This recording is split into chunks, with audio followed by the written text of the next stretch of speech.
No audio. Hare Krishna.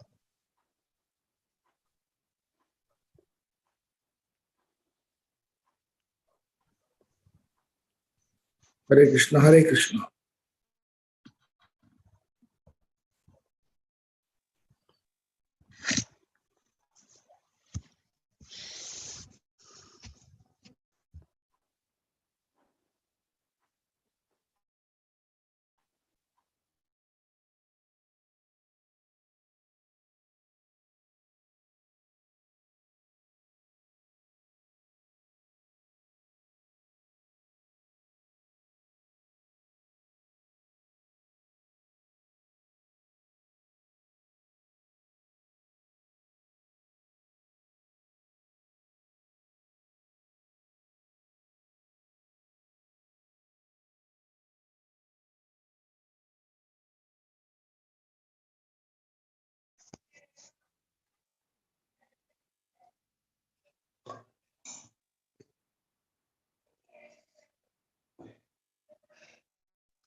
Hare Krishna, Krishna Krishna, Hare Hare, Hare Rama, Rama Rama, Hare Hare. Welcome to all of you for the final session of our 18-day 18 chapter Learn Gita AC course. I am extremely sorry for little delay. We had some technical issues, and to sort it out, it took little time. So I will share the screen. Most of you are there because I came a little late.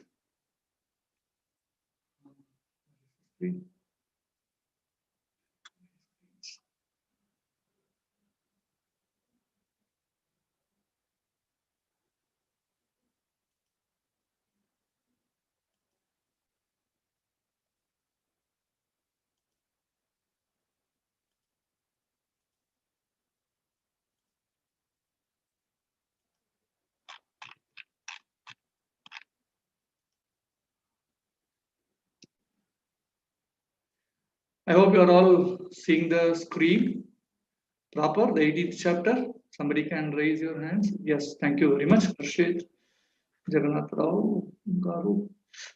Okay, so before going into the 18th chapter, I'll get into the 17th chapter overview very fast, and then I'll take you to the 18th chapter.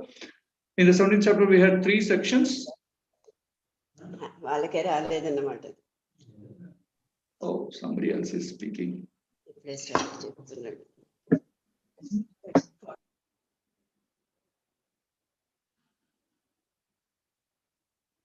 Okay. Okay, so the 17th chapter had 3 sections. The principle, which is of just 2 questions. A question asked by Arjuna, there is somebody with faith. My voice may be a little low or a little different from the other days. I will tell you the reason at the end of the session today. But please forgive with me that if it is little low or different than the other days. Again that? Okay, sir.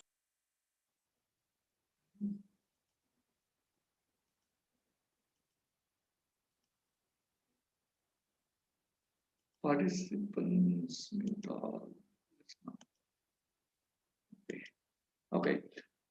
And the principal question asked by Arjuna was that if with faith but not following the scriptures, if they do some worship or whatever, how it will be? How it will be taken by Krishna? Will it fetch some result? Then Krishna answered, no. And then Krishna was talking about if they don't follow the scriptures, then they will follow their mind, and that will fall under the influence of 3 modes of material nature, and different lifestyles will be chosen according to the 3 modes of material nature. We saw 8 topics under that: food, charity, faith and worship, sacrifices, speech, mind control, conduct. All these things we saw under the aspects of lifestyle, which we can choose in these 3 modes. And we also saw how we can choose them in the Suddha Sattva stage, in the transcendental devotee stage. And final conclusion is Om Tat Sat. The significance of Om Tat Sat we saw, it is remembering the Supreme Lord and not expecting or not attached to the results of the activities, and doing it for the pleasure of the Supreme Lord.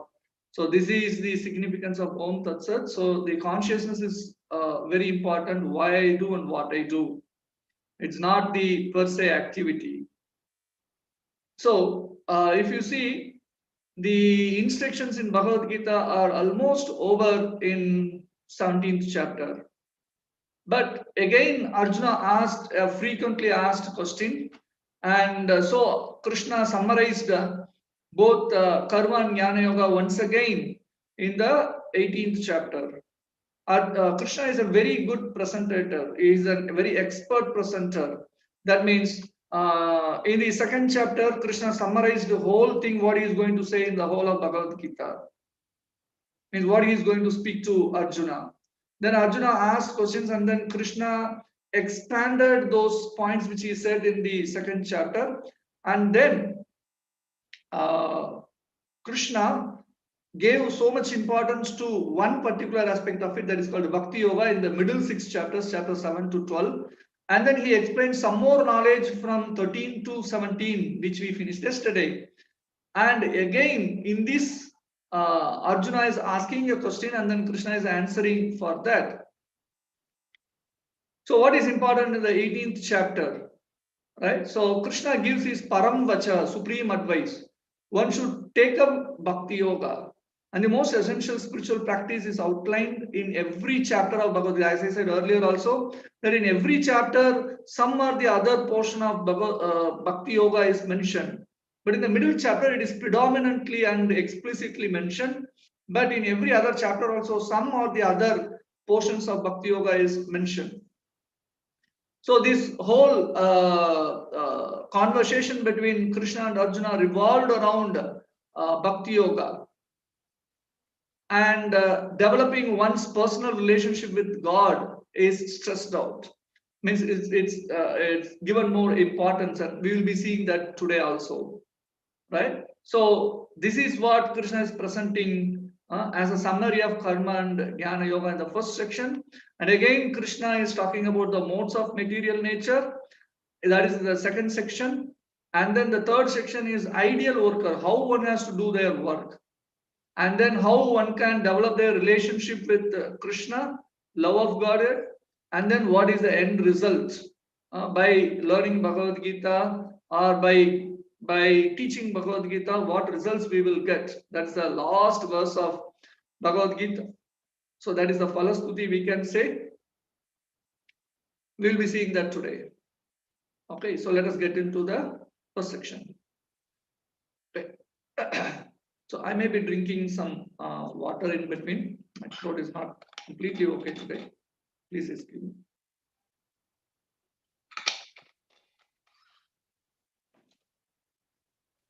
Okay.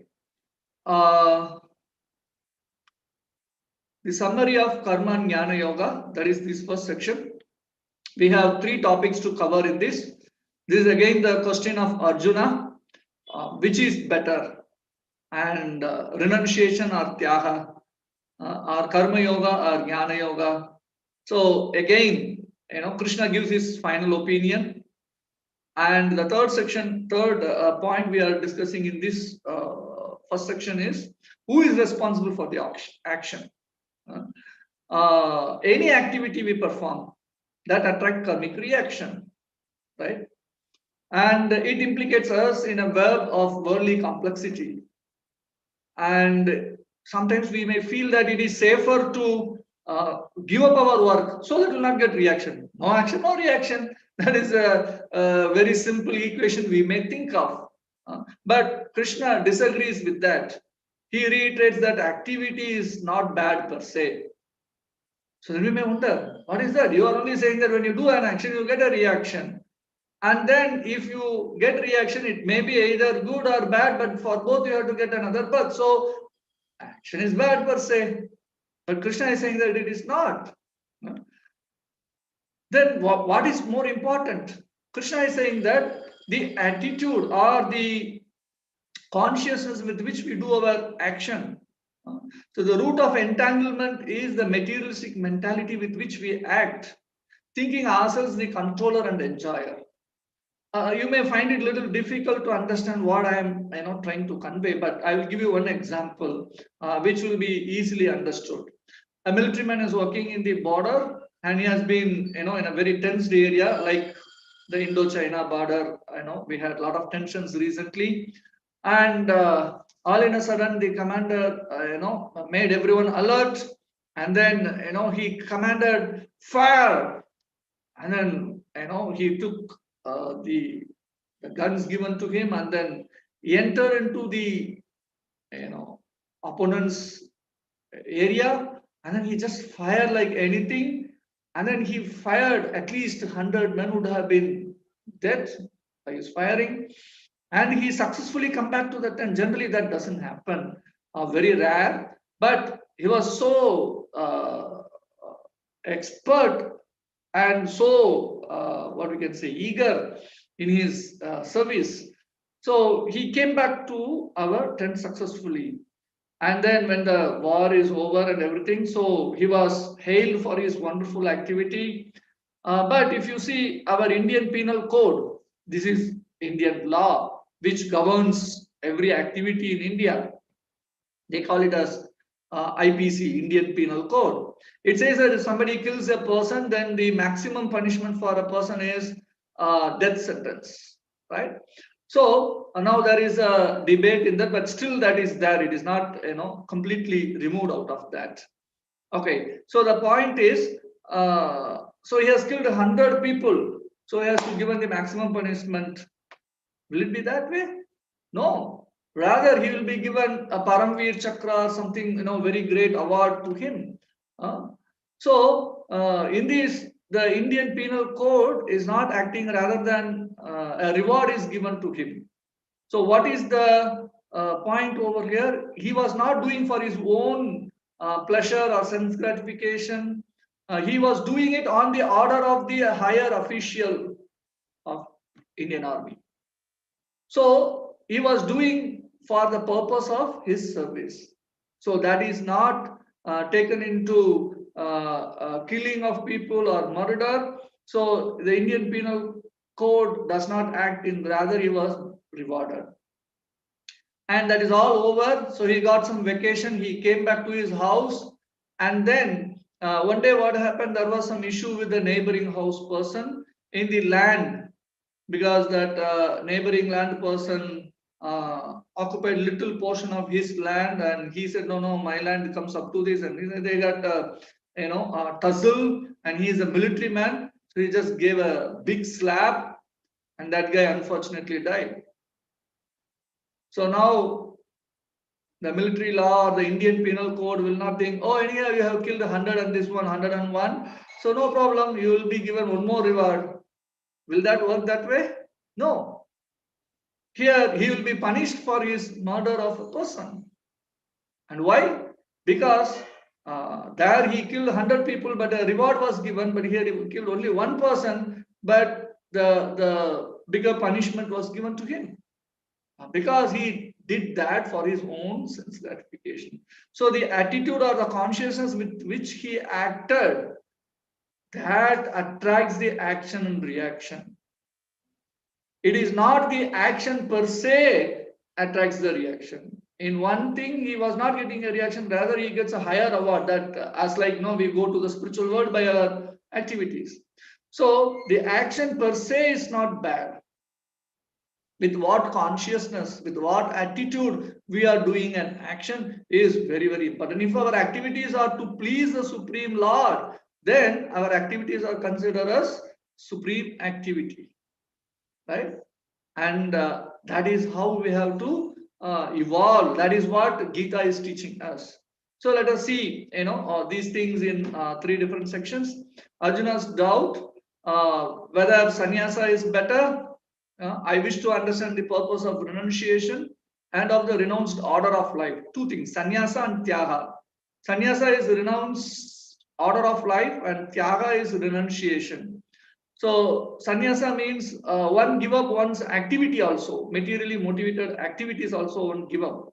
But in tyaga, one just do the activity, but give up the results to the supreme cause or the supreme personality. So that is called tyaga. So the life lesson to understand here is, we have to keep asking till you are clear and convinced. So like we can see here, Arjuna was asking repeatedly. In the 3rd chapter, he was asking, Jnana or karma is better, which is better? In the 5th chapter, he was asking, which is better? And then we saw, which chapter he was asking? In the 15th chapter, he was asking again. So Arjuna was repeatedly asking this question. In the 12th chapter, he was asking, who is better? One who is in the impersonal path, means jnani, or one who is in the personal path, who is a devotee, who does action for the pleasure of the Lord. So, and now again, he is asking, which is better? Renunciation or sannyasa? Sannyasa is renounced order. Renunciation is just giving up the result. So Krishna's final opinion before that, this life question is that we have to keep asking question until we are convinced. And once we are convinced, then no more question has only action, right? So some people, they will simply ask for the sake of asking question. And that should not be the case. That will not give us any benefits. Rather, that will be a waste of time for us. Simply asking question and then hear some answer, but don't act on that. That's not a good thing. So we have to be, fortunate. And there are three kind of people: fortunate, unfortunate, and most unfortunate. Unfortunate are people those who haven't got this knowledge of Bhagavad Gita, and fortunate people are those who have got this knowledge. And the most unfortunate is that those who got the knowledge are not acting on that. So they are considered as most unfortunate. Like if somebody is blind, they are unfortunate. If somebody have eyesight, they are fortunate. But if somebody have eyesight or don't have eyesight and they got their eyesight back and then they lost it again, become more unfortunate, right? So in the same way, we don't have the knowledge of Bhagavad Gita, and then we got the knowledge, we become fortunate from unfortunate situation, and then if we don't act on that, then we really put ourselves in a most unfortunate situation. So Krishna's final opinion: Etanapi tu karmani sangam tyakva phalani cha kartavyani iti me partha nishchitam matam uttamam. All these activities should be performed without attachment or any expectation of result. They should be performed as a matter of duty. O son of Pritha, that is my final opinion. So the purpose of sannyas and tyaga is to purify. The prescribed duty should never be given up. And it can be performed by purifying our consciousness. That means the action can destroy the results of our repeated birth and death, and knowledge arise like a sprout. So Krishna is saying that you balance. That is what Krishna finally recommends. That you do whatever is necessary for the body. This is where we get caught up. What is necessary? Roti, kapra, makan. So that is the most wanted. A place to sleep, and a cloth to wear, and some food to eat. These are the necessities. Rest others are extravaganza, right? So we can do activity for getting our daily bread or whatever is needed for our livelihood by simple living. That is where it is said that we have to balance our activity and our duty of the soul, duty of the body, duty of the soul. We have to balance between that. So who is responsible for action? Krishna says in the 14th verse that 5 causes are there in every action. Adhishtanam tatha karta karanam cha pratak vidam vividascha pratak cheshta dhaivam chaivatra panchamam. The place of action, the performer, the various senses, the many different kinds of endeavor, and ultimately the super soul. These are the 5 factors of action. So here the 5 things which have been given are the body, kshetra, which we have seen in the 13th chapter, and the senses. This body is having 6 senses, including the mind. We saw that. And the power to move the body. That is, the material nature gives us the power. And then the permission given to me to act and myself are the 5. In these 4 are supplied by the Supreme Lord. The Lord gives the permission and He gives the power through the material nature, and I have my body and I have my senses to act on a desire which the Jiva has. So the Jiva has only 1/5 of a portion in every action. So acts according to scriptures.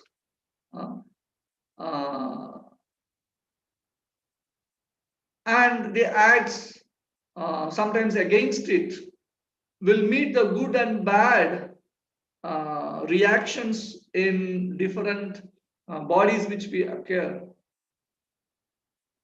So those who are responsibly acting, right, they are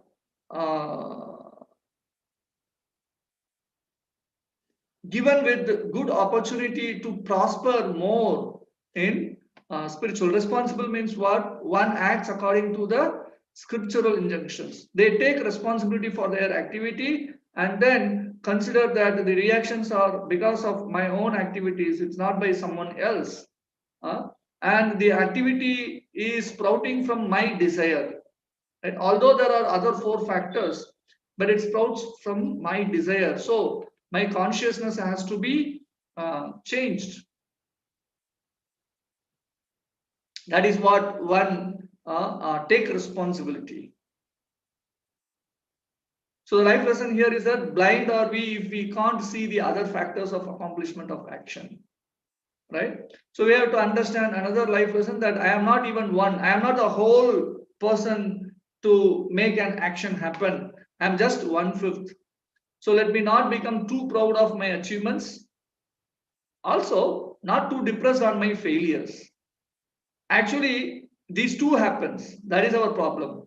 When something good happens, we think that I am the doer. And when something bad happens, we think, oh, I am useless. I am fit for nothing. So we'll go to depression. So this depression is the most prominent problem nowadays. It causes, they say, due to stress or various other factors. But it is a killer disease. Because too much expectation on ourselves or feeling very demoralized, not taking responsibility or not willing to take responsibility, or not understanding what it is really happening around me. Who am I? Why I have to, be here in this world? What I am supposed to do? No idea about all those things. They consider only that I am this body and then go into depression because they think I am the controller, I am the enjoyer. When something I couldn't able to control or enjoy, I consider myself a failure. So we should not be. We should not be that way. And again, that is why Krishna continues to say about the three modes of material nature. There are many other things to be known under these three modes of material nature. So Krishna gives the effects of modes and conclusion of these three modes. Right? So Krishna is talking about knowledge, understanding, action, determination, and happiness. How these can be under the three modes of material nature. Yesterday we saw about 7 aspects of lifestyle, right? About charity, about various other factors we saw yesterday. 7 items we listed. So here 5 more things which Krishna says that which can be classified under the 3 modes of material nature. So what Krishna is saying is that we are completely captured by these 3 modes in all parameters of our life. Although I am captured by it, generally people could not see it. Like how my hands and legs are tied up. You can see here so many ropes are tying up a person. Right? So generally we cannot see it. But now you all could see it because you are seeing it through the eyes of the scriptures, through the eyes of Bhagavad Gita. You are seeing these different modes, how they are acting as we can find. Oh, in eating, I am in this mode. Oh, in sleeping, I am in this mode. And in charity, I am in this mode. Like when the descriptions are there, we will fit in one or the other in that. And then now, okay, how I can transcend all these modes. So you are seeing through the eyes of Bhagavad Gita. So the life lesson here is that it is an invisible web and I am completely entangled. And now when I can see, let me work to get set free. That means cut those ropes which are controlling me. Excuse me. And then happiness in 3 modes. So these 5 factors, at least we see, one or two, little deeply here. So the happiness can be in the 3 modes: the happiness in goodness, happiness in passion, happiness in ignorance. So the happiness in goodness is poison at beginning and ends like nectar, and the end result will be self-realization. I will give an example.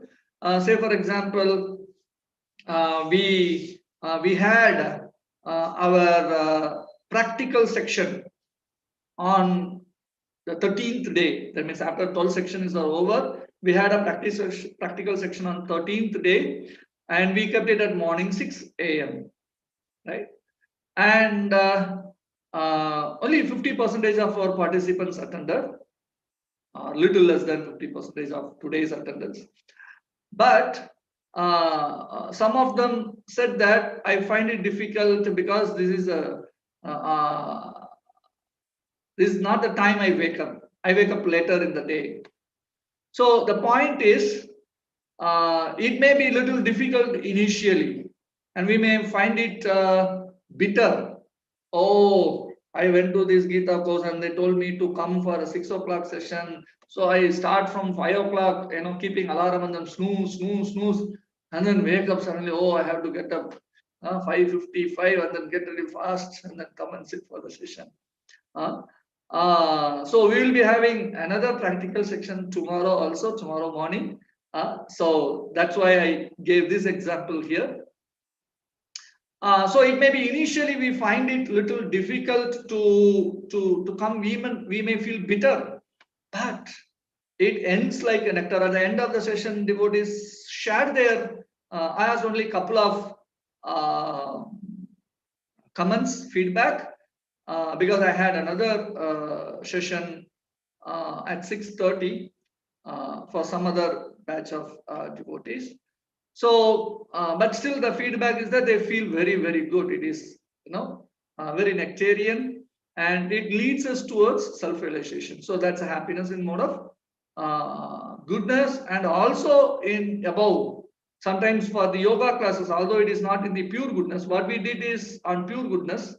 But if somebody is asking you for a yoga class, which takes you to the mode of goodness, controlling the mind and all those things.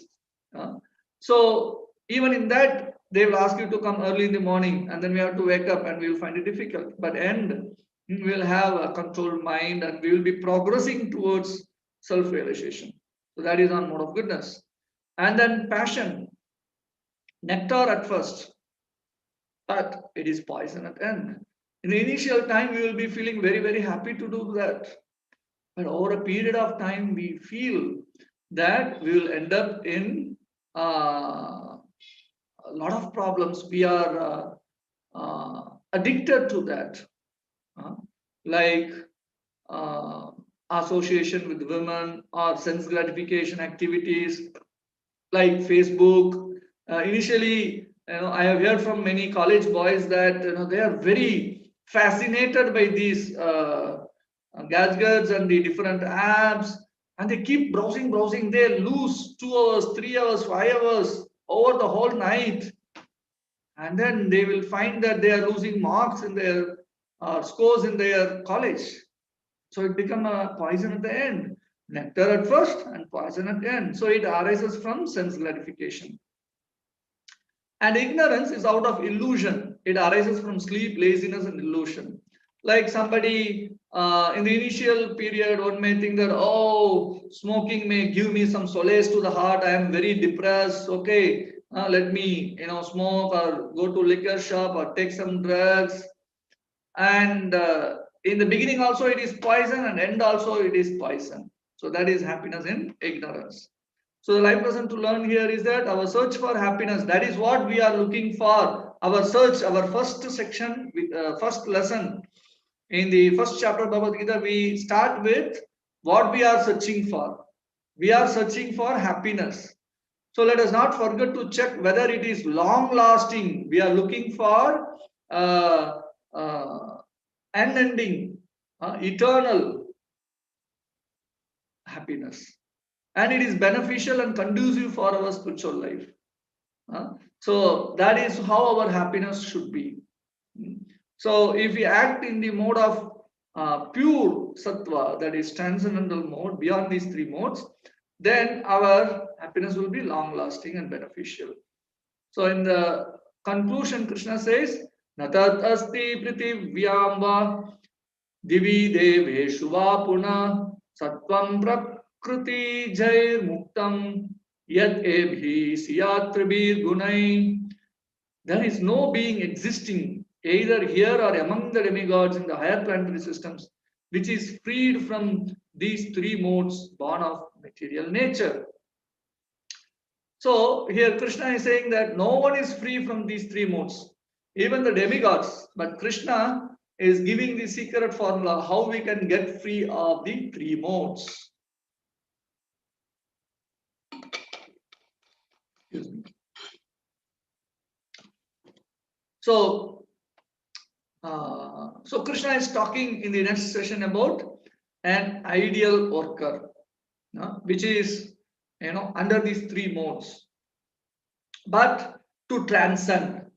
So the natural process which Krishna gave is the four social orders and duties attached to that, so as to perform for the sake of duty.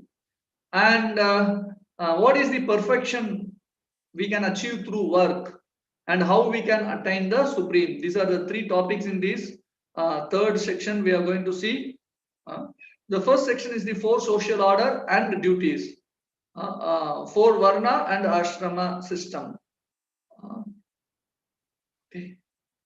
So this is a very familiar picture which we saw earlier also. So I'm not going to go more detail into that. We have in our social system, even now, we have administrators, we have advisors, we have business people, and we have workers. These four classifications, as like we have the head part in the body, the hands part, the stomach part, and the legs part. Right? We have in our body. So when all these four is there, then the body is complete. Otherwise, it is not considered as a complete body. So in the same way, this four system will be there in some or the other form in the society. And each order has its characteristics, which we saw earlier. And also, each order has its activities, right? Guna and karma. So we have to act according to that. We should not do others activities that we are seeing in the little later verses, 45 and 46th verse. We will be seeing that. Before that, we will going into the life lesson. How to get job satisfaction? That is a big question mark for everyone, and the Bhagavad Gita is answering that as well. So pick up the occupation suitable for one's nature, which is occurred as a result of modes one associates with. Right? So this is a reiterated life lesson. We have seen it in a slightly different form in the earlier chapter 4. And here it is said, it is not against the principle of dharma. So then we will get more job satisfaction. And if we choose our activity according to the psychophysical nature of oneself, then we will be more satisfied in our job. Right? I gave the example of my brother the other day. In the 4th chapter, I remember that. To recollect it for you, that he was an engineer working in a nice company, earning good amount of money, but he is not satisfied. So he resigned that, came back to his father's printing press, and then started, making orders, getting orders for printing, and he was satisfied. So his nature, psycho nature is to be a businessman. Characteristics is to make business, not work for others. So, and he is also, okay with that in his physical condition. So, everyone has one's own psycho-physical nature. Means our characteristics and our physical body. So accordingly, if we choose our job, then we get job satisfaction, and we can achieve perfection through our work. In these two verses, 46 and 47, Krishna is saying this is his conclusion. By worship of the Lord, who is the source of all beings and who is all pervading, a man can attain perfection through performing his own work.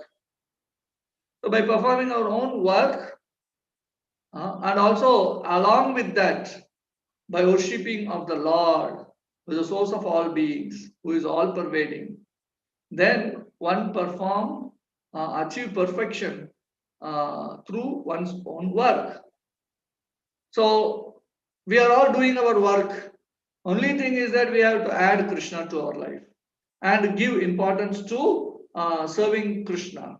Of course, for our maintenance and to keep our status quo, we can continue our job and give more importance to the performance of bhakti, devotion to the Lord. So in that, it is better we engage in our own occupation, even though one may perform it imperfectly, than to accept another's occupation and perform it perfectly. So this is one important instruction because sometimes we think that, oh, I can do his job better than what he is doing. But sometimes in making it better than him, we may indulge ourselves in an unknown sinful activity. So that creates more problem. Sometimes we become envious out of envy, or we become jealous out of that. We may do some sinful activity which we may not even notice. That is a big problem.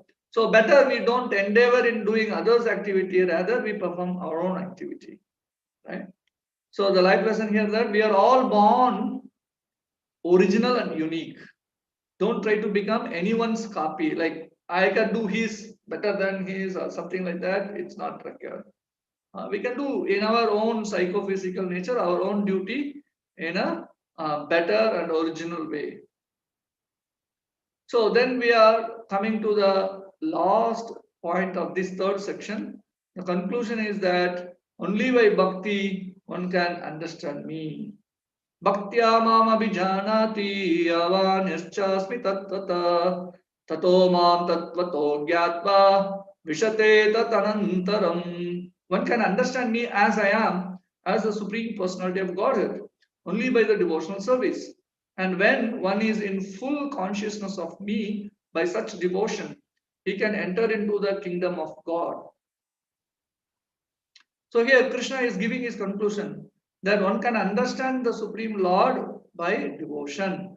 So here, starts the verses where Krishna is giving his conclusion about the whole of Bhagavad Gita, right? So Krishna is saying here that only by bhakti one can understand me. And when one is in full consciousness of me, he can enter into the kingdom of God. That means we can go to the spiritual world. So that is the way. So we have to be very, very careful in choosing our path. The life lesson here is that Bhakti Yoga is the key to the astonishing place, which is eternal, blissful and blissful. Let us all go to that blissful place and be ever blissful. So how we can do? By developing love to the Supreme Personality of Godhead. So that is the fourth section which we are coming. So Krishna gives a ray of hope for us, and also he is talking about surrendering to him. So how Krishna is giving a ray? So here is the verse number 57.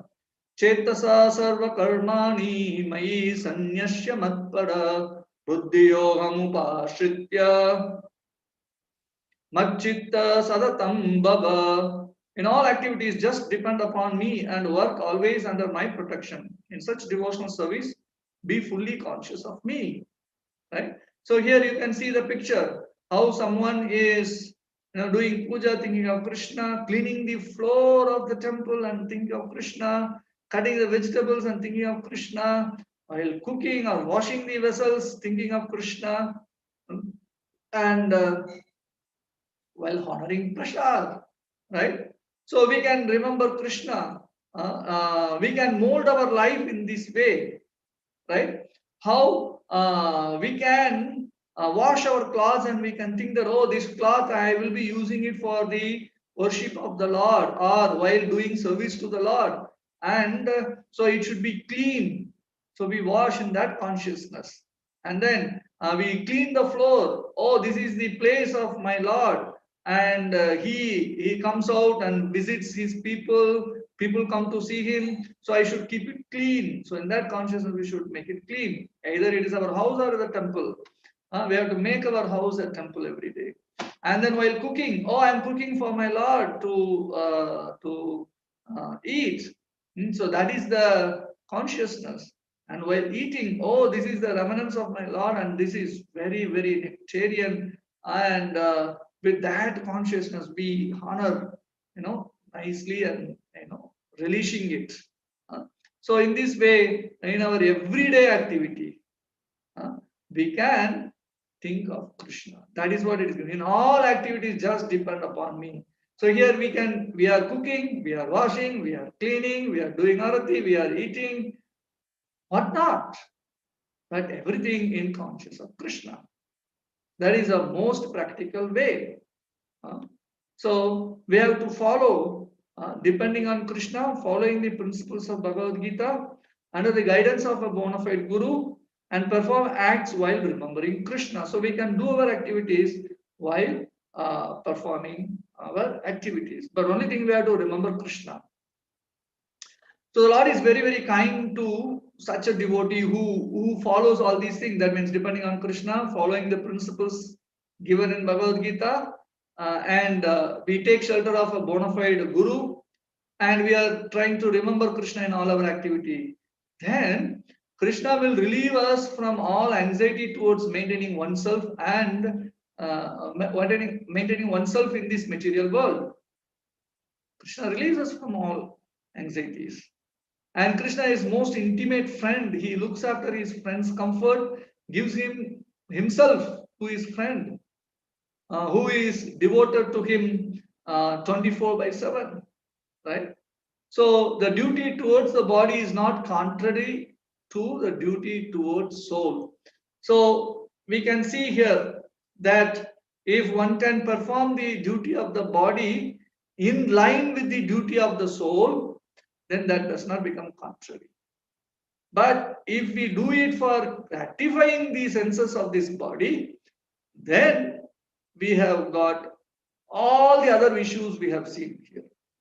So the life lesson here is, let us be very attentive and alert to this hope-giving call from Lord of our life. He is calling, he is waiting, he is assuring.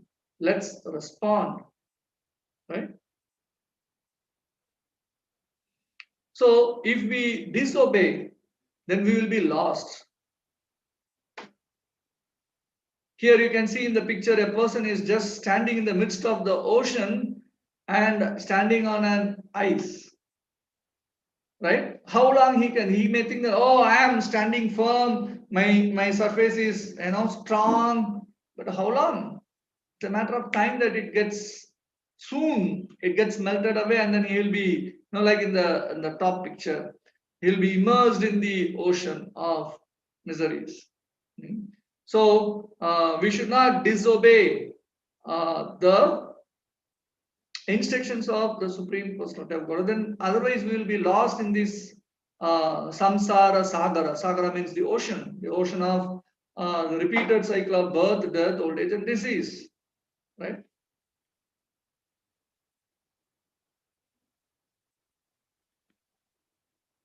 Okay. So the next life lesson here is that I am not this dream, I am a spiritual fact. So I have a different business. This is what Srila Prabhupada says. So we have to understand this point very, very clearly, that I am not this body, I am a spirit soul. So my business over here is something totally different. It is not for gratifying my senses. Right? So that is why Krishna says in the final instruction given to Arjuna.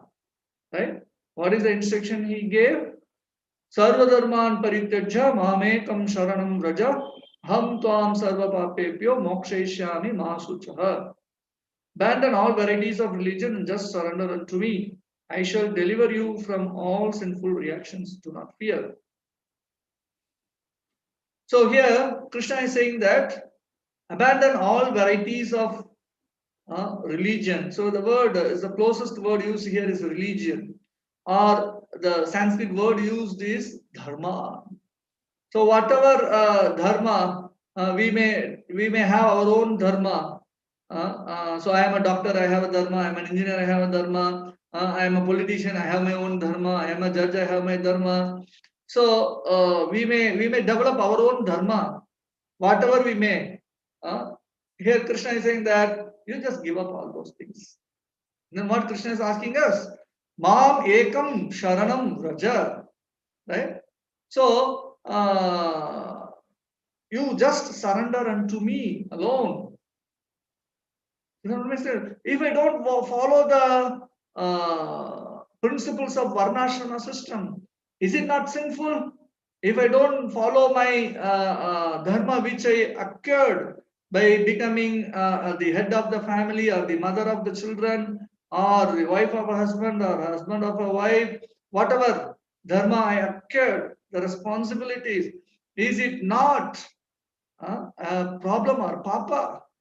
So here Krishna is saying that aham tvam sarva papebhyo. I just take away all your papa. Not only that, I give you moksha also. Moksha ishyami. Ma sucha. Don't worry. Krishna is also assuring. Don't worry. Right? So, so this love is already there for one living entity to another living entity. Right? But only thing is that we have to ask the question, where should I repose my love?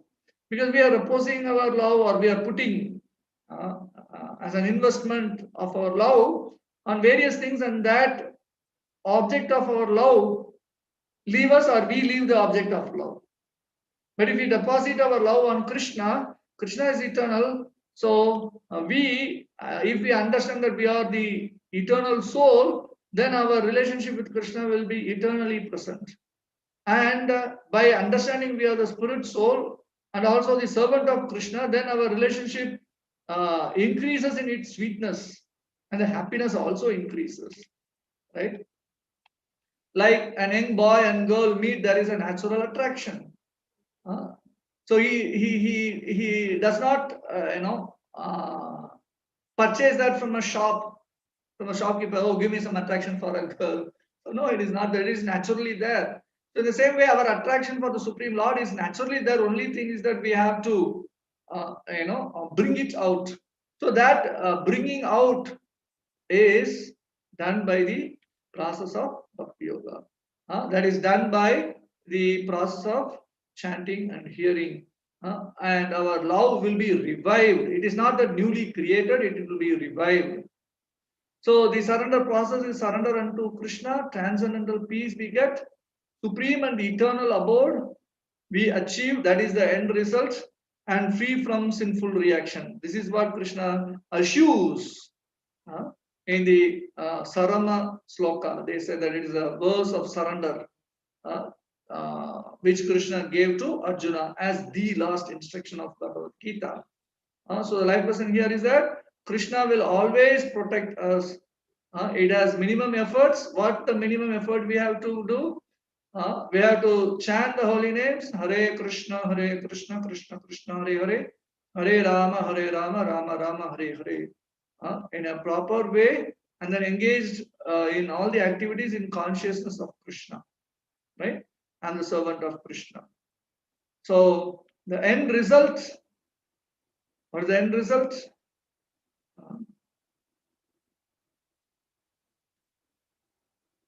So who can, we have 5 topics to cover in this. Who can receive? And one who distributes this knowledge. What is the result to one who studies this? What is the result one who listens with faith? And what is the supreme auspiciousness one achieved by this? So who can receive? One who is devoted and non-envious, and who is a friend and having self-control can receive this knowledge. Right? So this Krishna is saying in the 67th verse of this chapter. This is the longest chapter in Bhagavad Gita, 78 verses. we are almost in the end of it. 68th verse, 67th verse says this: one has to be devoted and non-envious to get or to receive this bhakti or knowledge of Bhagavad Gita. And then what is the result for one who distributes this knowledge? Yaidam paramam guhyam madbhakte swabidhasyati bhaktim mai param krutva mam evaisyat asamsaya. For one who explains this supreme secret to the devotees, pure devotional service is guaranteed, and at the end he will come back to me. So if somebody is neutral, if he is just not having that knowledge, and you don't have any dvesha also on the Supreme Lord, you can give this Bhagavad Gita, knowledge of Bhagavad Gita to them. So there are two ways of giving it. One is that you can give it by imparting the knowledge, by speaking to them about Bhagavad Gita and things like that. There is another way you can give that knowledge also. If we are not so expert in presenting the Bhagavad Gita, you can present or you can gift the expertly presented commentary on Bhagavad Gita written by our founder Acharya, His Divine Grace A.C. Bhaktivedanta Swami Prabhupada, which is Bhagavad Gita as it is, which has made millions and millions of devotees all around the globe. So you can give that as a gift to someone else. By that way, you become very dear to Krishna. So we announced a scheme yesterday. Today also we will be announcing a little later after the end of this session. You can make this charity or offer or gift to someone who can, who is known to you, or you can give for birthday, anniversary, or for every occasion, marriage. You can give this as a gift instead of giving some other gifts which may they keep somewhere else, and sometimes they may not even use it, and there are so many things. But this is a gift. You can see here in the pictures, Amitabh Bachchan is getting this Bhagavad Gita, and here one devotee is giving to Sachin Tendulkar. So they are trying to give this knowledge to various audiences. It's not only them. In the down picture, you can see the school children. So everyone is needed of this knowledge. So don't keep yourself reserved to approach a person or give this as, even you can give as a gift to others. So we have the scheme. You can take for yourself. If you don't have, if you have one, you can take this and you can offer this as a gift on the day of Gita Jayanti, which is December 25th, right? So the life lesson here is that now that's the real secret. Inspire people to read Bhagavad Gita while others get the most wonderful knowledge. You become dearer to Supreme Lord. By you, if somebody gets the knowledge, and you are becoming very dear to Krishna, that is a secret. You can become very close to Krishna. Little bit of shortcut. So these are the verses which Krishna says. One who studies, then for them, they are worshipping me by intelligence. And one who listens with faith, you are all listening with faith all these days, 18 days. And you are free from sinful reactions and attain to the auspicious planets. Right? Just for listening with faith. And if you can put it in application in your life, you follow it, you achieve the supreme destination, Goloka Vrindavan. So what is the phalastuti of this chapter or the whole of Bhagavad Gita? Here it is said, Yatra Yogeshwara Krishno, Yatra Pato Dhanurdhara, Tatra Shir Vijayo Bhutir, Dhruva Nitir Matir Mama. Wherever there is Krishna, the master of all mystics, and wherever there is Arjuna, the supreme archer, there will also certainly be opulence, victory, extraordinary power, and morality. That is my opinion. So the life lesson here to understand is, all we have to do is be in company of Krishna. So by having Bhagavad Gita in our house, we are having Krishna and Arjuna over there. Then we get all these things with us. What are that? Opulence, victory, extraordinary power, and morality. Right? So, so by having this sacred conversation, we are blessed, and we have the association of Krishna and Arjuna. Shri Krishna Arjuna Samvada, the conversation between Krishna and Arjuna. Right? So, as I said earlier, we have a practical session on tomorrow. Most of you felt very nice and asked for another session also. So we are opening it up. Tomorrow 6 a.m. we have, oh sorry, it's not Sunday, Saturday. I think it's by mistake. We on 19/12. So I put the date. I'm sorry that I put it as Sunday. So we have this practical session at 6 a.m. So please be present there, and we are there to hold you hand and take you into the practical application of the teachings of Bhagavad Gita. So we will be hearing 3-4 minutes of talk and for sure 2 rounds of chanting, right? So the first time you are going to chant 2 rounds. Some of you are already chanting. Most of you are 1 round chanters. So you can get the taste of chanting 2 rounds tomorrow, right? So please be with us tomorrow morning at 6 a.m. And one more thing before coming to the last part of our session. So this is what we said yesterday. Some of me messaged me, can I pay the amount today? Right, we are opening it to you till Sunday, right? So you can pay the amount till Sunday, but the earlier the best before you forget. Many of you have done that yesterday itself. I can say about 30-40% of you have done that already. So please, who are else remaining or thinking, even you do this as a Shastradan. If you know someone else's address, you can give their address and pay this amount, and we will send it to them. You can check with them in 3 or 4 working days from Monday, because we are opening it till Sunday, and then we will start packing and sending.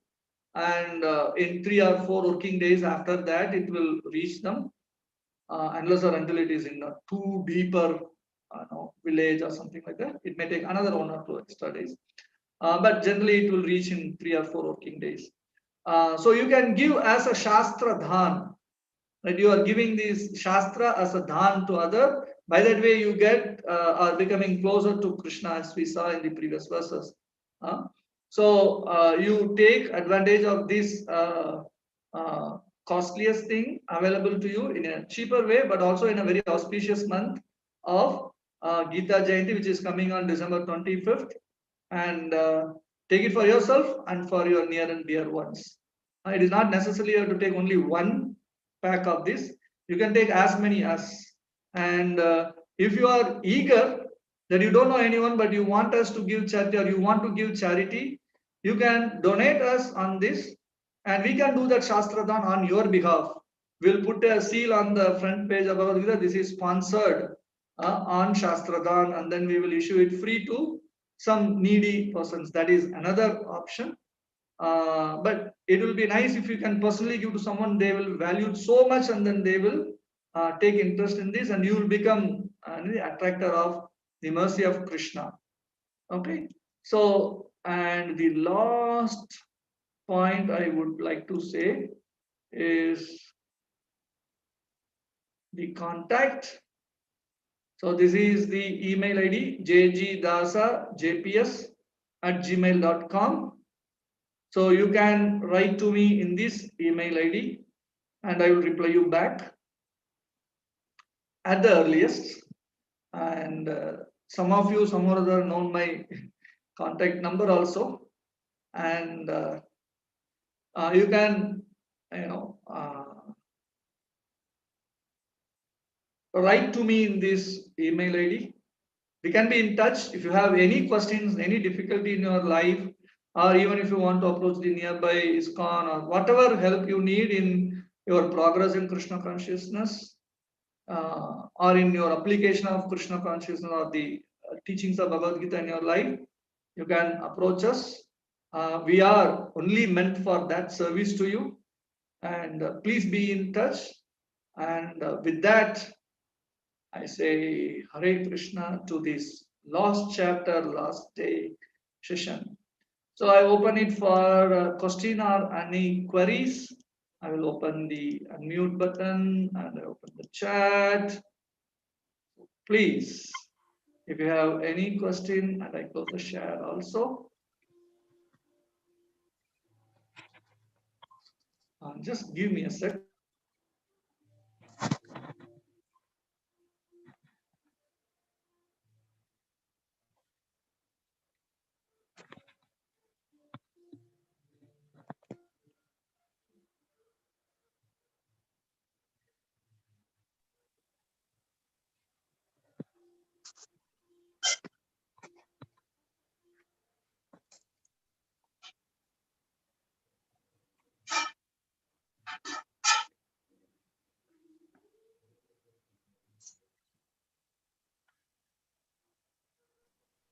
Okay. Oh, there are a few hands here. Haranarayan Padi. Yes, Hare Krishna. Hare Krishna. I want that suppose today Gita 18 chapter has been completed. So after that, will you do any session on Srimad Bhagavatam? Any session is going on? Okay. Or Okay. advanced course? That's a question. I think it came earlier also 1 or 2 days back. Somebody asked me the same. We were talking a lot about Ditya Aditi from Srimad Bhagavatam. Somebody asked me the question that, will you take something on Srimad Bhagavatam? We have some plans and we will fix up the date and we will announce you in the group. So stay tuned in the group that Learn Gita EC batch 2. You are in that WhatsApp group.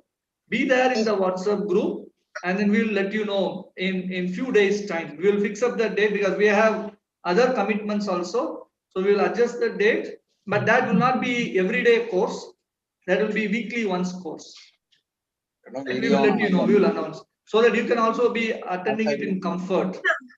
So one more interesting is that Chaitanya Charitamrita, that is also very interesting of ISKCON. Yeah, that is really very good. Only thing is that we have to go. And one more question is ISKCON. I have seen that ISKCON is just doing Bhagavad Gita, Bhagavatam, but Chaitanya Bhagavat is also there. So nobody actually is speaking that's Srimad Chaitanya Bhagavat. Okay.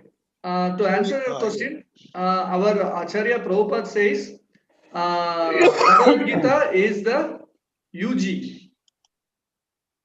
undergraduation. Yes. And, that is the basis. Yeah, yes, that is the basis. Bhagavatam is the post graduation. Okay. And Chaitanya Charitamrita is a PhD. In general, if you see in PhD, it doesn't go much in a big open classroom or things like that. Very rarely 1 or 2 classes happen, but it will be mostly between the professor and the candidates, right? So we have seminars on Chaitanya Charitamrita, but that happens in our temple on a more closed circle because it is for a higher understanding, PhD. Right? So once you grow up in your devotion, we will open up that also. So you have to wait for a little bit of time. So we come up to that. One more is that Bhakti Rasamrita Sindhu. That also equivalent to that Chaitanya Charitamrita. That yeah, those are very, very advanced courses. Okay. We will come to that. Okay. We'll come to that. Slowly we will take you, we will handhold you up to that level. Right? Only thing is you have to make your journey along with us. We will take you. Okay. Is it okay, sir? Okay, thank you. Thank you. Right. And then Aravind Akshan, sir, you have a question? Please unmute yourself. Namaste, Guruji. Namaste. We really enjoyed your Prabhashan. Yes, even I. And I missed 1 or 2 days because of some other engagement. But Okay, which day you missed? I think 7th. Okay. 7th and one more day. Yesterday also. Oh, okay. But somehow I could do that quiz and I got 10 out of 10 yesterday. Yeah, you went through the PDF? No, I didn't go through the PDF. Oh, okay. Then you have some knowledge of Bhagavad Gita. We used to conduct Bhagavad Saptaham and things like that here, Okay. in Borivali, Bombay. Yeah, you are knowledgeable.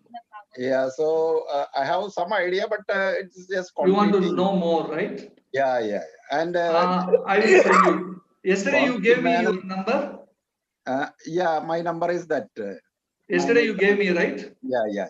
I repeat that. Also. Yeah. Swami Chinmayanji used to come here, for our Ayyappa Seva Samiti. Oh, okay. You can give your number in my personal chat. I will do that. Yeah, I will try to get you some link. Yeah. And I used to go to the ashram. My office used to be next to the ashram. Oh, that's good. Chinmaya ashram. Okay. So I used to be a regular visitor there. I used to sell their books also during our festival. Maybe this time you can give Bhagavad Gita as it is. Yeah. So I have given for that. My grandson will also read along with me. Now he wants to ask me something. Yes, Please. I have a doubt. Yes, Ji, please ask. Yes, so Guruji, my question is, when I asked Achacha, what is that yellow thing that Krishna has up near his head behind? So Achacha said it's the glow. So if it is the glow, then how doesn't it disturb anyone else at the night? Okay. You are right. If you see Krishna, he said in the one chapter, Natad bhashayate na suryo na sasanka na pavaka edgadva na nivatante tadhama paramam mama. So there is no sunlight or moonlight. It is illuminated by the effulgence coming out of his body, right? So that effulgence is really illuminating everything. And whenever he likes, he make it day, and whenever he likes, he make it night. He can do that. Like with the Sudarshan Chakra, he covered the sun, and it became like the sun is set when Jayadratha was about to be killed. So like that, the Lord, if he wants, he can make people not seeing that effulgence, and if he wants, he will make that effulgence visible to others. So it becomes day and night according to the necessity. So that is in the spiritual world. But in this material world, we are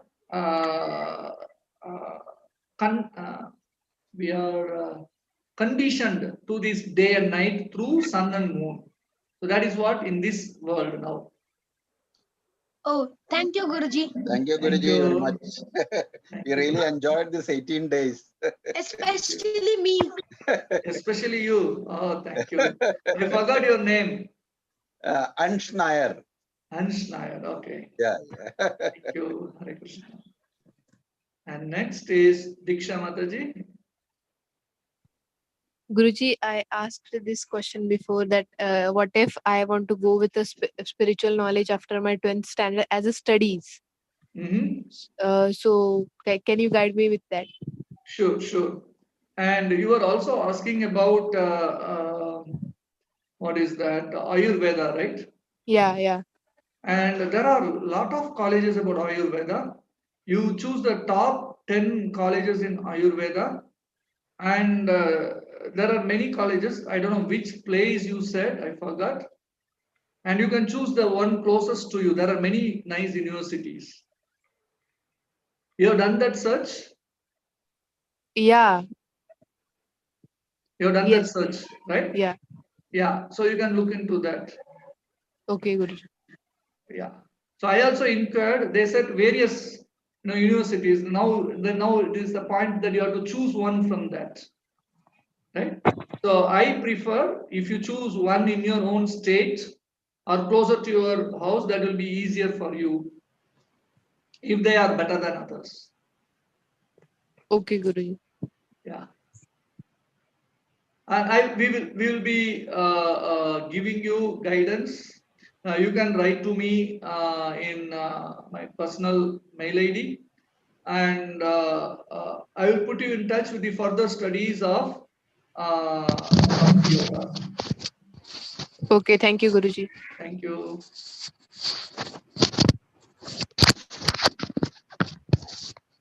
Seema Mataji, you have your hands raised. Hare Krishna, Guruji. Hare Krishna. Guruji, firstly, I would really like to thank you so much for your so much effort you took with us, answering all the questions, explaining every tiny bit of Gita, Bhagavad Gita. So I'll be always grateful for that. And secondly, Guruji, my question today was I was waiting since the first chapter to ask this question. Now I could get in the 18th chapter. You said in happiness in three modes. First, initially things happen which seem to be poison initially, and then they turn into nectar. But there are certain things, Guruji, which never would turn into nectar. They are poison on the very first day, and till last breath they will remain poison. When you lose somebody forever, how can that turn into nectar? Oh, okay. I will explain you that. When you lose someone you loved very closely, so we will understand more about the nature of this world. This world is very temporary. I cannot have any permanent relationship with anyone in any birth or whatever it may be. So we will come to that understanding. Maybe that will be little difficulty in the initial period, but if you are having this knowledge of Bhagavad Gita, then you look for, is there someone I can permanently develop my relationship? Then if you can turn towards Krishna in that, whatever distressed condition or poisonous situation, then once you develop your relationship with Krishna, it is sweeter, sweeter, sweeter, always. And you will never lose it. And it will become more nectarian. Some people ask that, oh, Radharani, Krishna left Radharani, but Krishna came back again after some years. But that is described as more nectarian than the earlier meetings. So Krishna sometimes give that to show that how great his devotees are. But at the end, they eternally in their, what we can say, relationship. So we can also develop such a relationship with the Supreme Lord, and that will be nectarian, and also it will be eternal to us. Where our hankering for an eternal relationship will be ending over there. But generally what happens, we will not search for it. We will not ask the question, can I have a permanent relationship with someone in this world? So you have asked that question at least in your mind. That is why Krishna has pulled you in learning this Bhagavad Gita. That's why in everything we said that it is not only with the three modes. There is something which is higher than that also. So if you can take up bhakti and then start developing your relationship with Krishna, and it becomes more and more and nectar, more you surrender to Krishna. Like that is our personal experience also. We had a lot of doubts and questions in the beginning of our Krishna consciousness. Why we have born? Why we have to do this? Why we have to do that? So it like keep bothering. So many anomalies in this world, and we ourselves are not perfect in all the activities. So how we can expect others to be perfect? Then where it will end? So all these questions came to an end when we came to know about Krishna and start practicing Krishna consciousness. And here I am telling about that Krishna and Krishna's instructions to as many people as possible with as bliss as I am. Although today morning I am down with malarial fever, but when I sat for speaking, I am in bliss. It is not bothering me. So it is nectar all the way through. And that's why my voice was not good today. It was little heavy, and I went to the doctor and take some injection. But then I become when I start speaking, it becomes bliss because it is talking about Krishna, Krishna Kirtan, right? So for sure, if you take or strike your relationship with Krishna, it will be nectarian. Although your loss of relationship becomes a poison in the beginning, but that will certainly now give you have no one now, and then you can turn towards Krishna very easy. Okay, Guruji. I think that answers you a little bit, but once you put you in application, I assure you that you will feel that it is nectarian.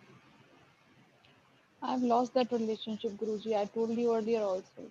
I've lost that relationship with Krishna. I don't know why. It's not coming up again. No.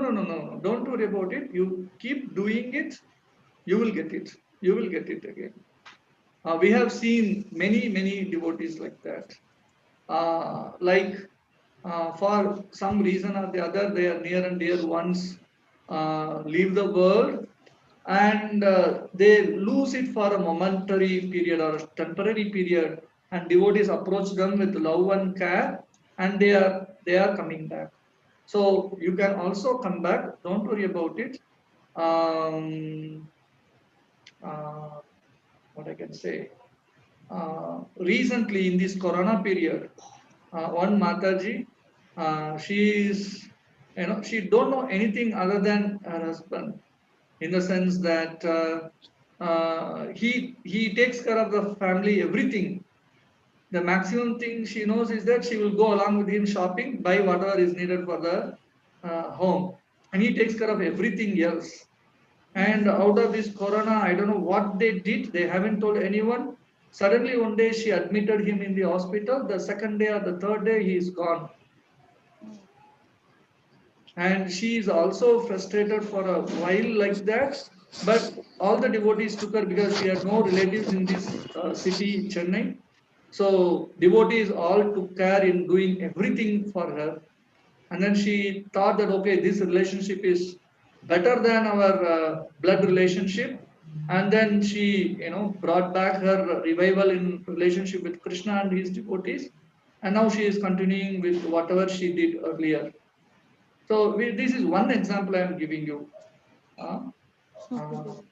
So it is for sure we will revive that. Okay. And Guruji, one thing more. What were you talking about? Impersonal path. What do we mean by impersonal path? Not thinking Krishna in a particular form, the 200 forms, Saumya Rupa, which Krishna, Arjuna described in the 11th chapter. Instead of that, oh, the Lord has no form, he is pervaded all over the universe. They call that generally as Brahma Jyoti.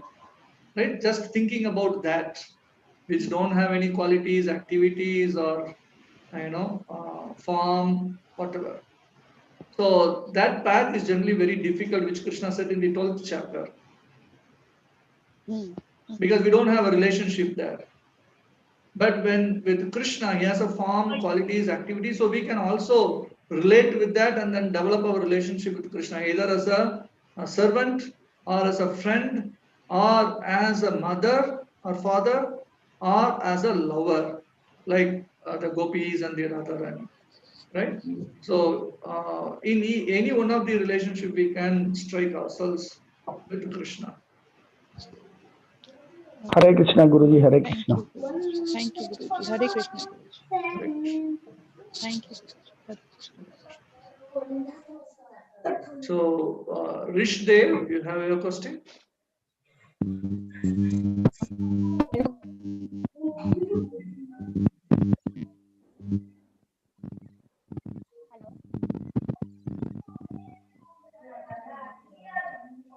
Yes, Rishdev, you can ask your question. You are unmuted now. I'm not hearing you, Rishdev.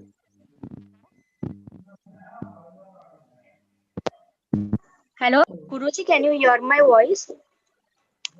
Riya Dev? Oh, Can you hear my voice? Yeah. Okay.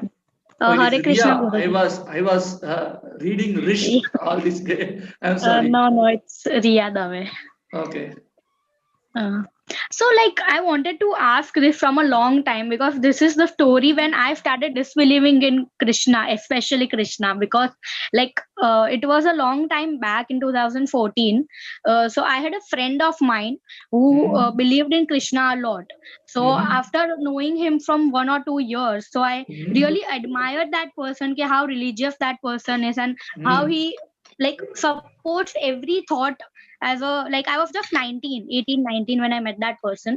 So Mhm. after like 2 years, so when he just asked me that when we grow up if we want to get married or something, and I was not sure because I was too young that time, but Mhm. looking at how he is too religious and good thoughts, and also I decided yes. But after some time it was like so for me the meaning of God was always like I believe in all kind of gods, because from childhood I have been studying in a convent school. So I had to visit church because it was in my school, right? So I don't know Okay. how I still have a habit of just doing a sign of cross while praying and not join my hands. Okay. And my mom is from Delhi, so I do wear that kada from from my born date. Like I don't know, Mhm. without that I feel like it's not a good sign. So Okay. and my dad is from Gujarat, so it's all interculture, right? So I also Mhm. believe in all the gods here. So we bring Mhm. Ganpati at home and all. So, but that person was so strict, like he's following Vaishnav, and he was so Mhm. strict. You can believe only in Krishna. And Okay. after like 6 months, 8 months, like every day he would tell me, okay, you have to watch Mahabharat anyhow. I was like, Mhm. I have my college, I have my this. I do not believe that I have to watch everything.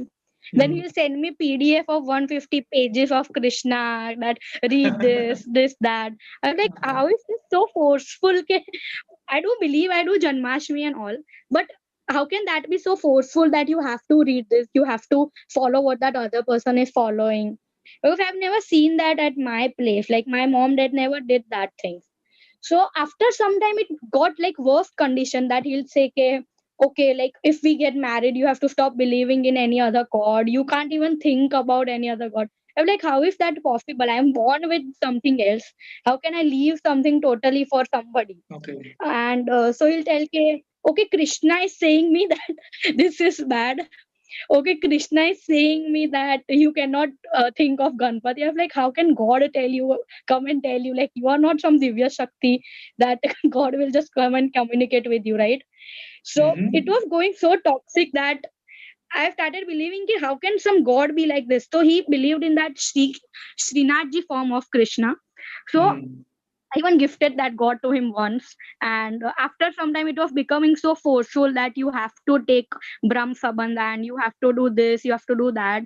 Like I cannot believe that you are the same person I met before a year who would he started doing tilak, like whatever his Guruji would say, he would do that, and suddenly he would come and tell me, okay, you also have to do this. I was like, Mhm. nor we are married, neither I'm not even thinking about this anymore. Mhm. So after some time he said even his brothers whenever she comes home, I'll tell her to not believe in anybody else, or I'll tell her to get out and all. I'm like, how can you even rule on somebody else's wife? Like it's not even your right. So after like coming to this all, I started believing that how can God, somebody who is so religious, how can that person be so bad? How can he start cheating on somebody and all? So instead of hating that person, I started hating in the belief that how can God reach somebody like this? So Okay. dhire dhire dhire, how it went that even if I hear the name of Srinathji, I felt okay, I don't want to even listen about that God. How can he preach his devotees like this? He is the supreme. That is kind of ego in that God. Can he always be the supreme? How can he just Mhm. like how can he just say other God you are this? And how come even the God topic comes between us? Like we are all humans. Like only this God, this God. It's all one, right? At the end when we think. So it's been 3-4 years that I have not talked with that person, but still whenever I go somewhere or hear the name of Krishna Shinaji, it does come in my mind, how can, if somebody so religious believes in Krishna, then also how can that person have 2-3 faces in front of other people? Okay. So I understand your question. I think your voice is breaking a little bit, but still I can understand your question. See, when somebody gets something new, out of over enthusiasm, they push it to the neck of others. But in general, what we believe is we tell them about Krishna to others. To pick it up or not to pick it up is their own right. And we can repeatedly say, but we cannot force. That should be the general principle. Like whether it may be your husband or it may be your wife, it is not that since you are following that they also have to follow immediately. We have to give them enough time. Sometimes they may not have that faith and they may develop that faith very slowly. There are various variations in that. So this is the principle one should adopt, and in general, most of the people adopt, but some people, out of their over enthusiasm or insecure feeling, or for whatever reasons of these sorts, they try to push it in down the neck of others. That hardcore, telling about Krishna. In a very rare case, that will be beneficial, but in most of the case, that become detrimental. Like that become in your case, right? Some people who are completely ignorant, they need such force, then only they will do. So for them, it will be okay, but most of the others, it will be detrimental. They cannot accept that. But if somebody says it, how we understand these teachings of Bhagavad Gita, this chanting of the holy name, and all these things. So it is not that, now I understand, everyone else should understand this. That is a good thought. But the next level, immediately they have to understand this. That is very bad. Not so okay. Because everyone has their own time period and, contaminations or ignorance, coverings. So that may not go that easily, very fast. That takes time. So we have to wait. Those who are giving this Krishna consciousness to others should have patience and what we can say, confidence in constantly telling the teachings of Krishna to others and wait for the response. They should not force the response come out. That's generally not possible. So the person you are talking about did the way that he wanted to force it into others, and that spoiled the relationship. In some cases, we have seen this kind of problems. Most of the cases it is not, but we have So seen. now that one incident for a long time, like I'm now 25, and parents tell that at least think about somebody. Why are you being so like? I do you don't want to get married or something? But that one incident, like that 1 or 2 years, that was so bad. Riya, your voice is breaking. I couldn't hear you clearly. Hello. Yeah, now I'm hearing it better. Can you hear me, Guruji? Yeah, I can hear you. So like now I'm 25, and even my parents say that why are you not even thinking about somebody, or why are you not willing to get married? But that 2 years was so bad that I feel if being with somebody is so suffocating that I don't want to be with somebody in my life ever. Like I'm happy alone, and I can't even think to go back into such thing. And that also it happened in the name of God. So it has just changed the meaning of being with somebody. Actually, this is not in the name of God, but that is the person's, what do you say, the method of approaching others. So it is not because God has said that He is doing it like that. If you have traced His traits, means His behavior, even before coming into Krishna consciousness, He would have been like that. Whatever faith He was in, He would have pushed it into others. And when He got Krishna, He understood that that is the topmost, and He wants to push it the more. So He has become more, forceful in that. So it is not to say anything with Krishna, but it is the person, the personality varies. But that doesn't mean that you should not accept anyone else or everyone else in this world will be like that. There are a lot of bogus sadhus in this India, Holy Land. But that doesn't mean that no, we will not go to any sadhus for hearing things. We have to choose the right sadhu. So in the same way, you leave that to your parents. They can look at, they can match the horoscope, and they can check with various factors of the boys, and if it closely matches with your nature, then you can think of that.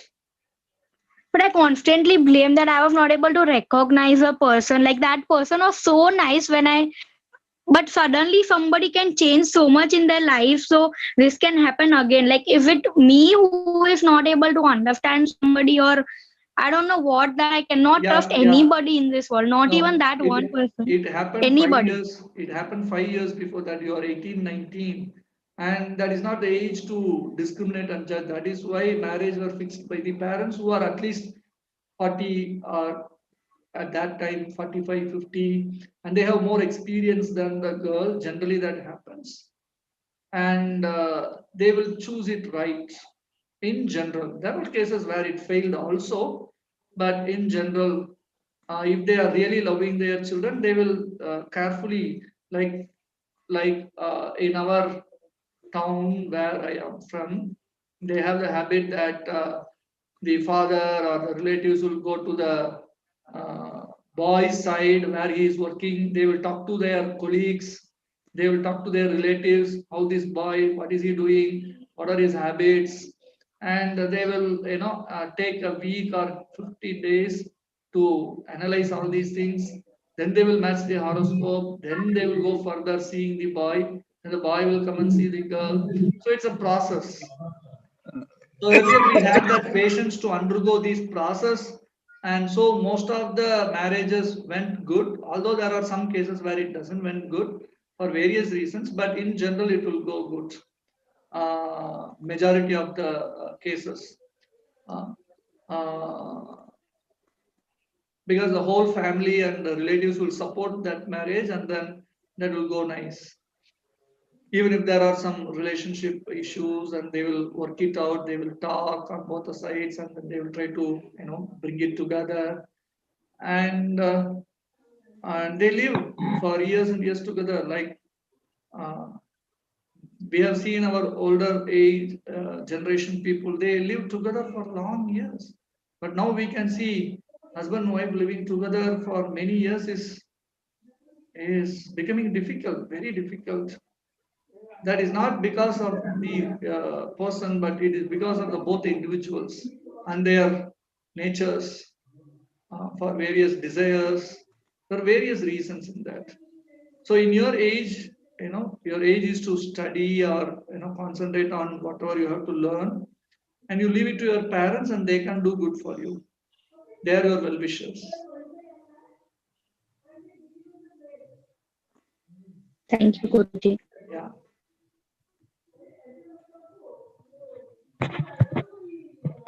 I have a lot of questions in the chat box also. Oh, Lokarajan, yes, you have something to say? Question? Hare Krishna. Hare Krishna. Thank you very much for your patient teaching so long for 18 days. One question. You cannot get what all you desire. You can get what you deserve.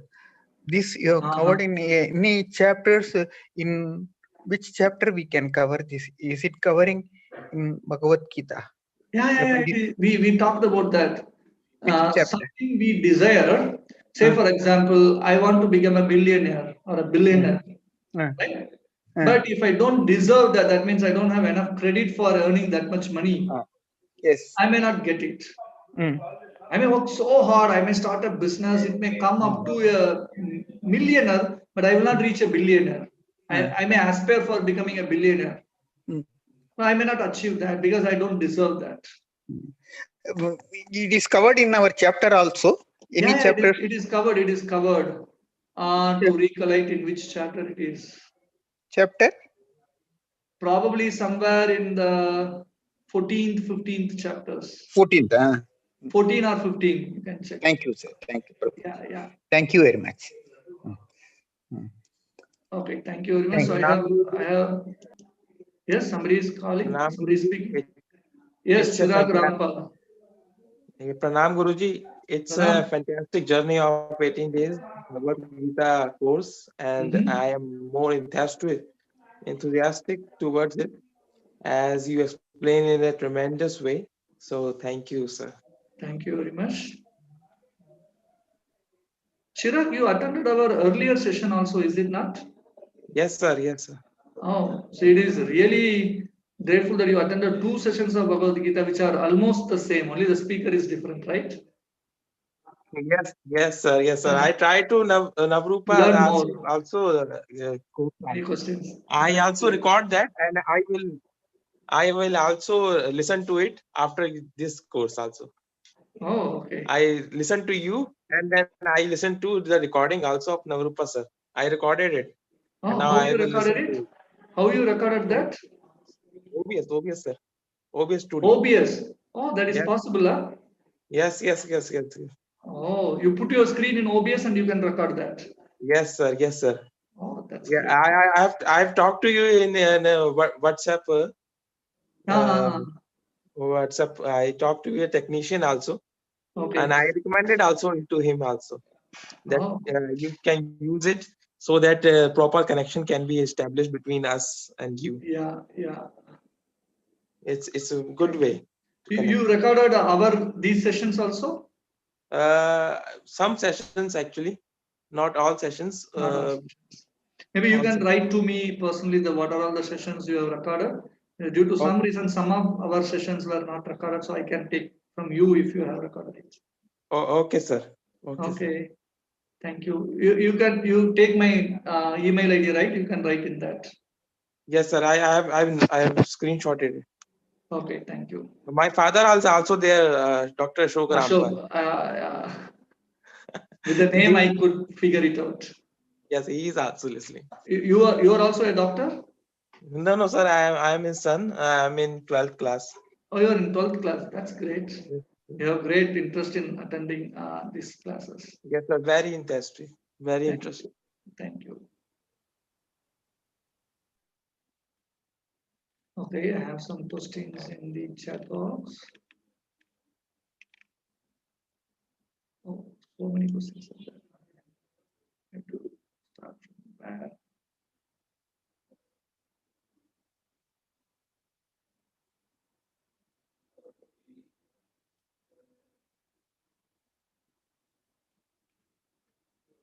Oh, everyone is Hare Krishna, Hare Krishna, Hare Krishna.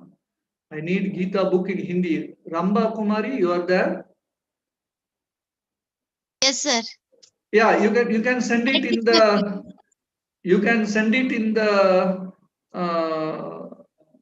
that link which you have given. You can pay the amount there. We will send you the Hindi Bhagavad Gita and Hindi small book and then Hindi SSR. Yes, sir. All you want in Hindi, right? Yes. Okay, we can send it. You can just pay in that, and you can send me an message in my email ID. Okay. And then we will send you a Hindi version of it. Okay, sir. We have in stock. Okay. Thank you, sir. Thank you very much. Gita Kumaravel was asking about the cost of Srimad Bhagavatam. Are you there, Gita Kumaravel? Yes. Yes, I'm here. Yes, we have a full set of Srimad Bhagavatam. We want it in English, right? Yes, I want it in English. So where are you placed? I am in Coimbatore. Coimbatore. Okay, Yes. that's fine. We are giving it for 7,500 rupees. It's an 18 volume book. Oh, okay. Each book has more than 1,000 pages. Okay. And you can get the first copy of that. You can read it. If you like it, then you can take the remaining part in full. That first part cost only 400 rupees. Oh, okay, Prabhuji. Okay. Yeah. Okay. Thank you. Thank you. Okay. If you Okay, want, you I'll. can write to me your address in the in my email. We can send it to you. Oh, okay, Prabhuji. Okay. Thank you. Thank you. Hare Krishna. Okay, Hare Krishna. Hare Krishna. Okay. Asta Mataji, what happened to your throat? Are you okay? I answered this question, I think. I was down with fever today morning. Now I am okay. Once sitting for talking about Krishna, it will be okay. Okay. Can destiny be changed by doing bhakti yoga, devotional service? For sure. Yes. Krishna says that aham tvam sarva papepyo. Even the one which are supposed to come in the future, all will get destroyed. That is what big thing in bhakti yoga. Shruti, Hare Krishna sir. I am very grateful to you for conducting this session and answering all our questions so very patiently. This was a wonderful experience for me. Thank you sincerely. Thank you very much. Thank you very much, Guruji, for the session. Gita Kumaravel. Namaste ji, can I send money to get those books? Is this Gita Kumaravel or Gita Nathan? Gita Nathan, sir. Gita Nathan. Okay. So yeah, you can send money. You can send money up to Sunday. Up to Sunday. Okay, okay. Yeah, yeah. You can do today before you forget. That's why generally we recommend. Okay, okay. So by Google Pay or we can do that. Google Pay. Yeah, yeah. We have Google Pay. We have given the number in that page. Yeah. Yeah. 984008707. That was the number of Google Pay. Okay. Yeah. So, sir, that number, can you put it here somewhere in the chat box or somewhere? Is it possible to give the number? I will reply to you. One second. Okay. I will reply to you.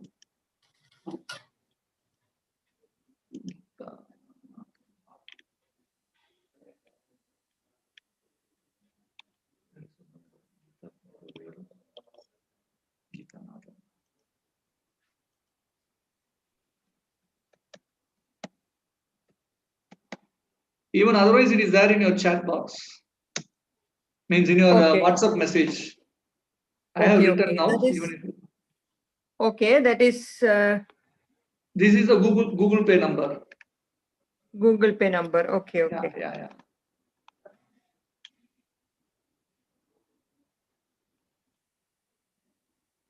Oh.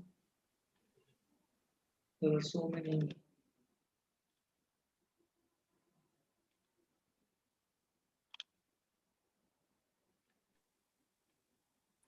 Hare Krishna, Guruji. Yes. Who is there? Is there further planning? I have asked the question in the chat box itself. Is there any further planning for a continuation of Gita class and the next Bhagavad Gita or something like that? Yeah, we will let you know in the WhatsApp group. You be in the WhatsApp group for another 1 week. We will announce in that. Okay. Because simply given in the chat box only. Yeah. I don't want to utilize the time unnecessarily. That's why I just given in the chat box only. Yes. Okay, Guruji. Thank you so much. Thank you for imparting wonderful knowledge on Bhagavad Gita. I am grateful to you, Hare Krishna. Thank you. Hare Krishna. Interesting Bhagavad Gita class. These 18 days. Thank you. It is my birthday on 21st, and I need your blessings as you are my Guru. And yes, I am looking forward for more such sessions from your side. Advance happy birthday, Asta Mataji. And Krishna blesses you with good balance between your duty for the soul and duty for the body. Hare Krishna. Thank you, Guru. Hare Guruji. Hare Krishna. And VA, what is it? VA Jagannath Rao. I have attended all the sessions, 18 days. It was excellent. Daily I am doing the Hare Krishna Mahamantra. I am enjoying so much peace. Thank you. Do continue every day throughout your life. I am in Gita group 2. So if any coming programs, we may get the information. Thank you, Guruji, for this wonderful session. This is Gita Nathan. Yes, we will announce. Aruna Nangre. Thank you, Guruji, for giving us this divine knowledge. Also answering for all our questions. Jai Shri Prabhupada. Thank you very much for the beautiful complete session on Srimad Bhagavad Gita. And Hare Krishna. We don't know to read Gita Slokam. So we are reading only the Gita translation of Srila Prabhupada. Is it okay or is not? Prabhu Hare Krishna. Who is that? KSW. Who is that? KSW.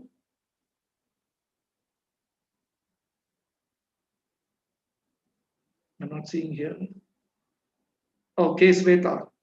Yes, in the beginning you can read only the translation and purport of Srila Prabhupada. Maybe one session we can keep how to read these slokas. I will teach that also. Tomorrow is our chanting session. Please do come for that. Don't forget. And we will give you a reminder also tonight and tomorrow early morning. And Gita Pumarvel, Prabhuji, relationship in this world is temporary. So when someone close to us express, we suffer a lot. But there are a few people who have relationship with many. Though it is a wrong deed, they don't suffer like ones who have a straightforward relationship. Why is that? Because they are under sense gratification, but for that illicit activity, they suffer in their next birth. Now they are enjoying their result earlier, that they have enjoyment in this life, but they will suffer terribly in the future. Guruji, why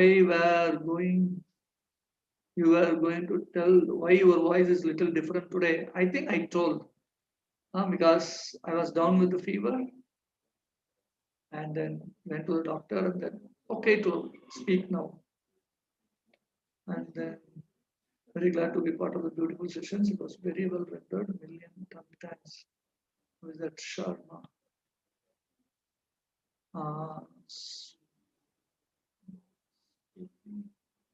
Spree, who is that? Spriha Mataji. Hare Krishna Guruji, thank you for giving such amazing sessions. Bhagavad Gita, I tried to understand Gita on my own before, but it was very hard for me to do so.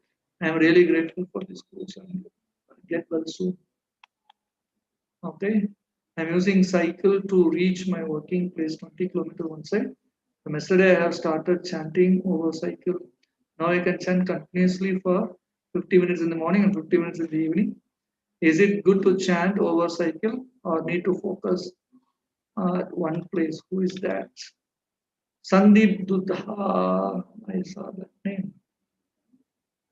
Sandeep Dudade. Yes, Sandeep, you can chant while you are cycling. That is great. You are not debating your consciousness in some other sound vibrations or this or that. That's great. But what I recommend is that if at all, if you can spare some 10 minutes or 5 minutes to sit and concentrate, that is added to these 50 minutes. These 50 minutes is extra. And that you keep as your main meditation. You sit in a place and then meditate. I hope you got it, Sandeep Dudade. Yes, I got. Thank you, Guruji. Yeah, thank you. So the number ending with 67.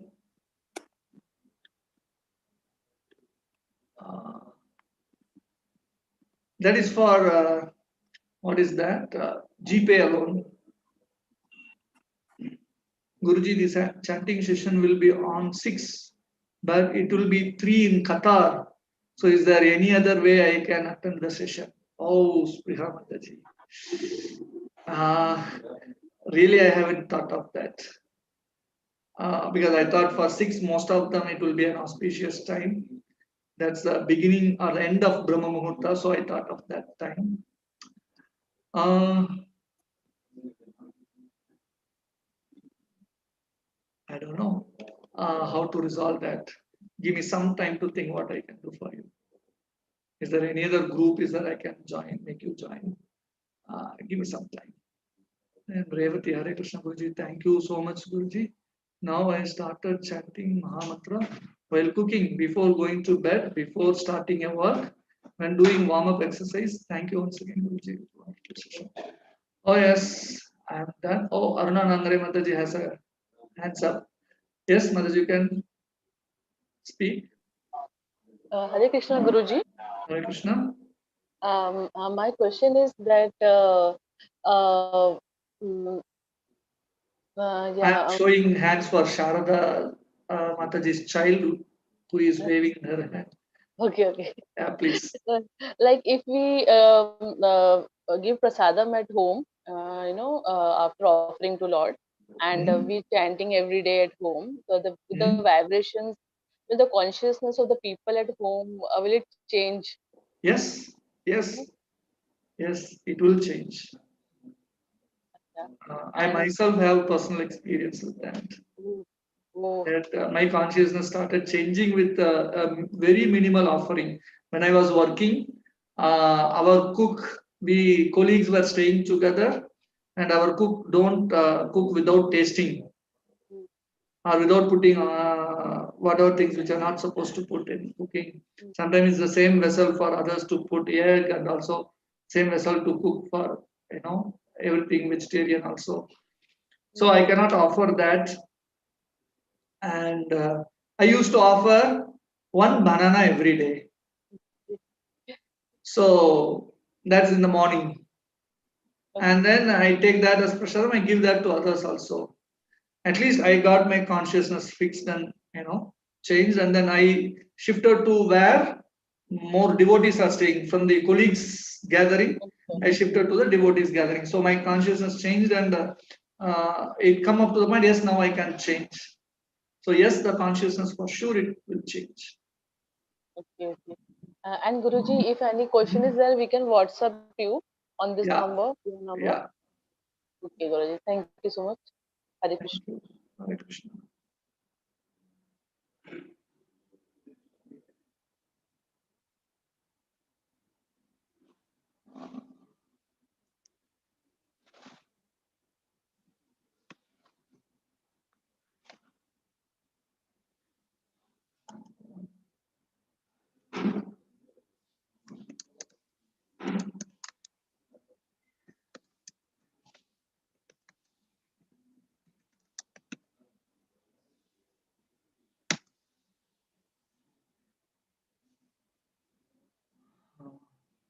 Okay, I am done with the chat section, and I once again thank you all very much for joining this 18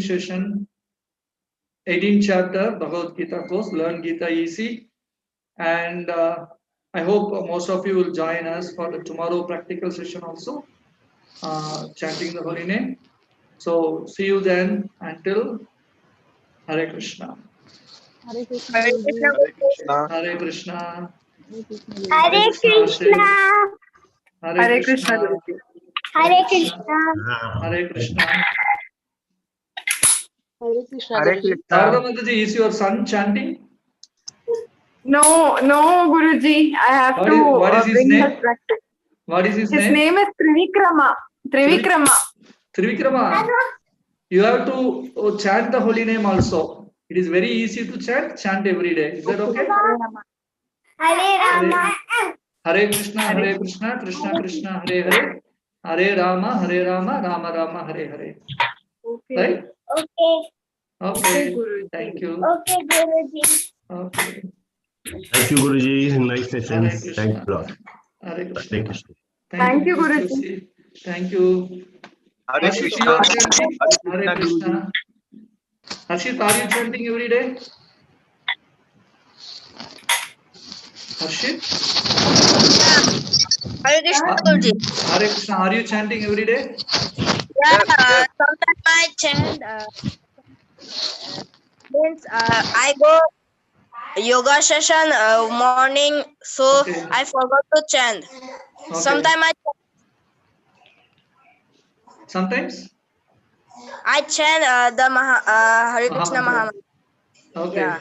So try to remember every day and then chant every day. Is that okay? Okay. Okay, Guruji. Okay. Thank you. Thank you, everyone. Thank you, Guruji. Thank you.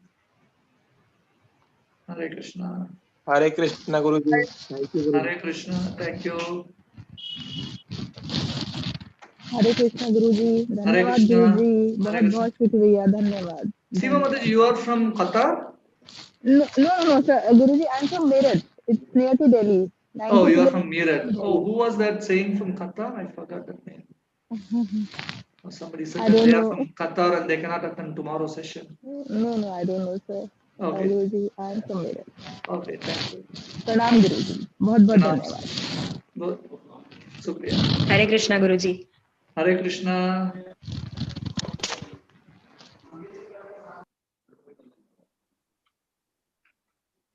Hare Krishna. Okay. Hare Krishna. Dareka sir, thank you. You are the first Thank one you. to join every day. And you and your Mataji were attending, right? Yeah, she is just sitting beside me. Okay. First day she attended and she liked it and she continued actually for all 18 days. Oh, Oh, great. yeah. Okay, thanks a lot. Thank you. We Thank you, Lord. Thank you. Okay, with all your permission, I close today's session.